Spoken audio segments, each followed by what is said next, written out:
Howdy, folks. My name is Edward Champion, and today, Christmas Eve 2019, I did something that was very hard for me.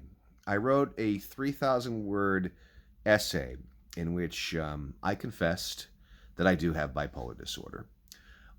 This is something I had been keeping to myself for 5 years. 5 years ago, I had a crack up. I attempted suicide. I was homeless. I was in Bellevue for 6 weeks. I did something incredibly terrible online, a behavior that, had I been in my right mind, I certainly wouldn't have done. And part of bipolar is trying to deal with an unrecognizable part of who you are. Another part of bipolar, I mean, it's not all bad because you do have these great creative rushes where you are just on top of the world. You have these great highs in which you have all this energy and your brain is percolating. You continue to speak and you're mellifluous and you are just a rock star. You sometimes have, as I've discovered, enhanced sexual energy. I mean, it's ridiculous. This is the sort of weird superpower that bipolar gives you. On the other hand, it also gives you a great debilitation, which is what I call the black dog, where you spend a lot of time feeling sad for yourself, relishing this seductive black dog who tells you nobody loves you, nobody cares for you, nobody wants you. And it just keeps going on relentlessly and relentlessly, and you start to believe it. And it crushes you and it makes you very sad and it keeps you in bed. And after you've had like a great sort of high in which you've been just, writing for 6 hours, producing really good pages, or editing for 12 hours, you get hit down and smacked down. And for me, I usually experience these lows around the holidays. So I wrote an essay about this because I wanted to be honest and I wanted to live with the fact that I actually have this and not feel any shame. And the support and messages I have received since I published the essay have been extraordinarily kind and generous, and I cannot thank people enough for doing this.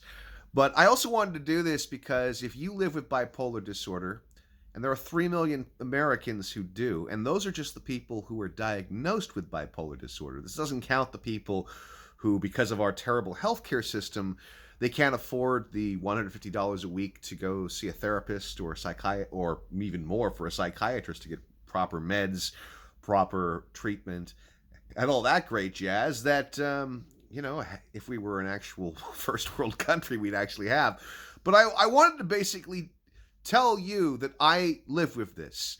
There's no shame in having this. No shame. You can live a very happy and productive life. In the last 5 years, I've become much better about recognizing the symptoms that cause my black dog to come out. And they usually come out through written expression.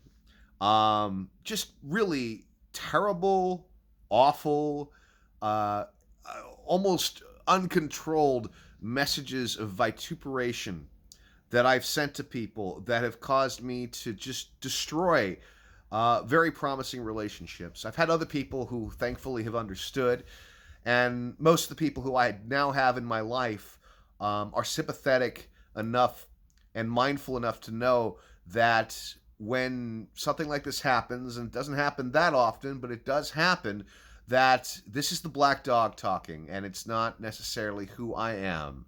But it does hurt, and there's such a stigma right now about living with mental illness that I really want to be someone who can tell you that life can be good even with a mental illness.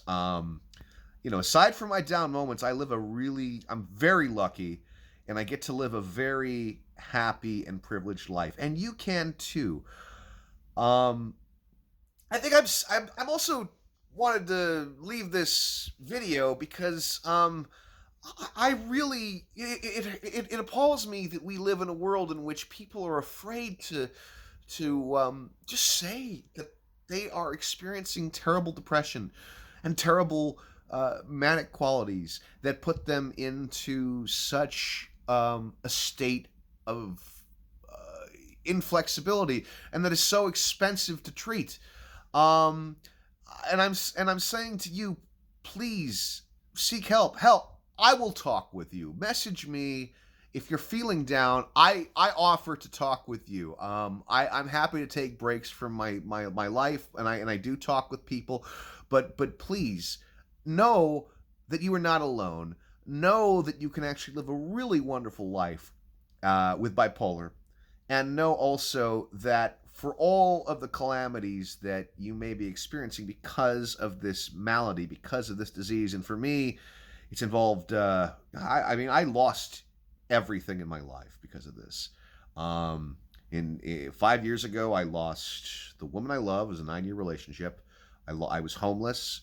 I lost my standing in the literary world. I used to do literary criticism. Now I am an audio drama producer and have a lot of fun.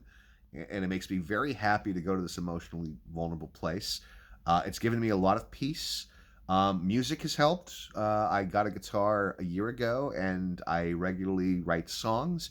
And all this allows me to express feelings through art that were previously expressed through utterly savage and terrible essays, to be honest, and utterly savage and terrible communications with writers that I regret deeply, and that I've issued many heartfelt apologies for. Um, I don't want to use my bipolar disorder as a get out of jail free card. And if you read the essay, you can read all about how it's affected me and how I fought it. It's at edrans.com. But I do want to say that if someone is behaving in a feral or savage way, they may be suffering from depression or bipolar. And if you could find it in your heart to take a step back from your anger and try to understand that people who live with mental illness actually can be reached, actually don't want to feel this way, actually want to be the best and most positive person they can be. If you can understand that, if you could just take 5 minutes before you destroy someone's life, before you cancel someone, before you immediately send a horde of people to destroy someone's very hard won progress, if you could just do that, uh, you're going to be doing someone a huge favor. And I know that's not easy. And I know that what someone does or what someone says can be deeply harmful and hurtful. But people who suffer from mental illness, they don't necessarily mean these things.